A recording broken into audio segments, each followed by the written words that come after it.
Bonjour à tous. Nous avons vu dans la précédente vidéo comment construire une perspective à 3 points de fuite à partir d'éléments de maquette pour trouver des points de fuite sur la ligne d'horizon et au centre de la Terre. Puis nous avons réalisé la première recharge du poivrier. Je vous propose dans cette capsule d'attaquer sur la représentation de ce magnifique poivrier qui a un corps un petit peu elliptique et qu'il va falloir travailler en perspective. Le deuxième point de difficulté sera la réalisation de l'ouverture en haut de cette forme un petit peu particulière. Vous êtes prêts? On repart là où nous étions arrêtés la dernière fois. C'est parti! Donc nous avions déjà fait la recharge du poivrier et nous allons nous attaquer maintenant au poivrier lui-même. Donc pour ça, j'implante la vue de côté. Je vais m'intéresser sur cette vue au cercle, au disque de diamètre 55 et je vais récupérer leurs centres. Donc je vais les nommer C2 et C4 avec les centres O2 et O4. Et sur la vue de côté, je regarde où se situent ces centres. Je vais utiliser des ratios. Donc nous allons commencer par O2, je trace les diagonales du premier carré et je m'aperçois que O2 est un petit peu en dessous du centre, pas beaucoup.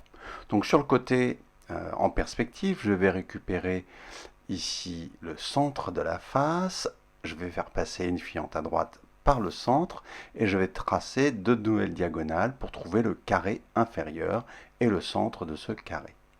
Un tout petit peu en dessous de ce centre va se situer O2.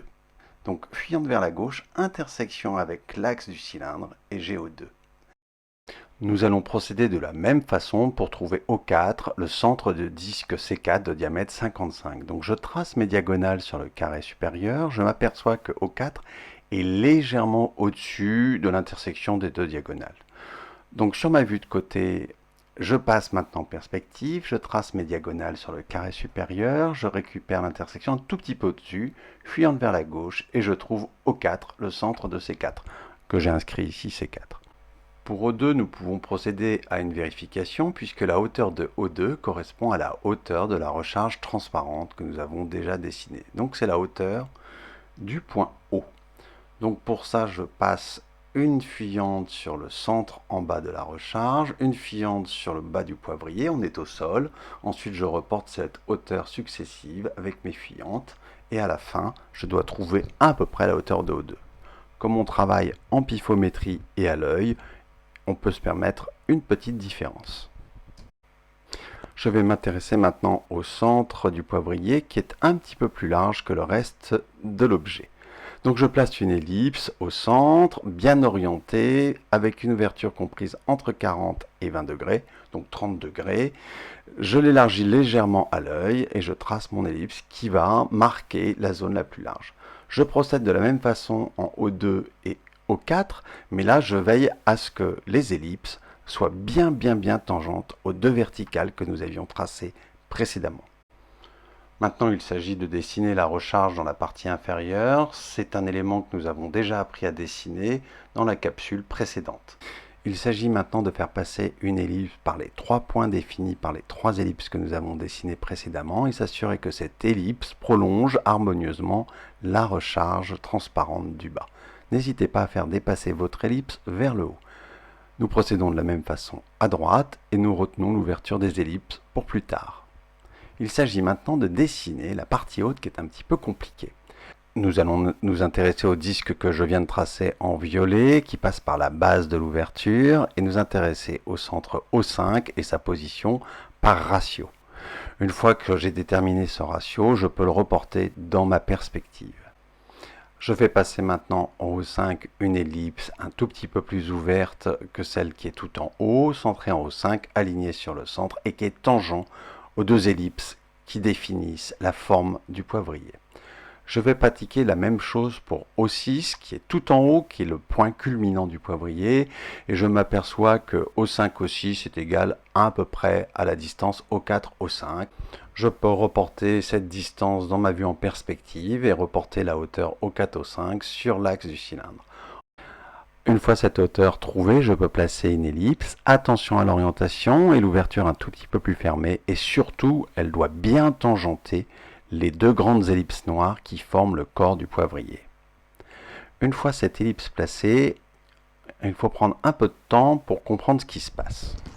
Sur l'ellipse violette en bas à gauche, nous avons le point bas de tangence de l'ouverture, et sur l'ellipse bleue en haut à droite, nous avons le point haut de l'ouverture, grossièrement tracé ici en rouge. Pour une première ébauche, nous allons utiliser une ellipse qui va tangenter au point haut et au point bas, les deux ellipses qui définissent le corps du poivrier. Nous gardons l'orientation, nous réduisons le rayon, nous traçons une deuxième ellipse qui va donner l'épaisseur du corps, et puis nous décalons une ellipse plus petite et qui va donner l'ouverture du poivrier.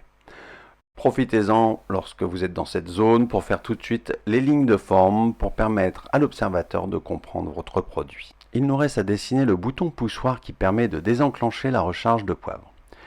Nous recherchons une diagonale ou une droite qui nous permet de trouver ce centre, et une fois que nous l'avons, nous allons la reporter en perspective et trouver sur la ligne médiane le centre de ce bouton. Je trace un carré qui va me permettre de trouver l'ellipse. Plus le carré est grand, plus l'ellipse est facile à trouver. Donc une fois que j'ai tracé et récupéré cette ellipse, je vais pouvoir la tracer à la bonne dimension sur le centre que nous venons de trouver. Alors pour la bonne dimension, regardez l'ellipse, elle tangente l'une des premières ellipses que nous avions placées qui situe au centre. Ça correspond à peu près à la hauteur de cette ouverture. Il s'agit maintenant de dessiner le chanfrein, donc pour ça je décale le centre, je déplace mon ellipse sur ce nouveau centre, je réduis son rayon, je garde l'orientation et l'ouverture, et je trace cette nouvelle ellipse, ce qui va me donner cette notion de chanfrein. Pour avoir l'impression que c'est un bouton, je vais maintenant donner de l'épaisseur, donc je redécale l'ellipse vers l'avant sur mon axe, je l'élargis un tout petit peu, et je trace mes deux génératrices, et voilà, le bouton réalisé et dessiné. Dans la prochaine capsule, nous verrons comment dessiner l'ombre de ces deux magnifiques produits. À vous de jouer!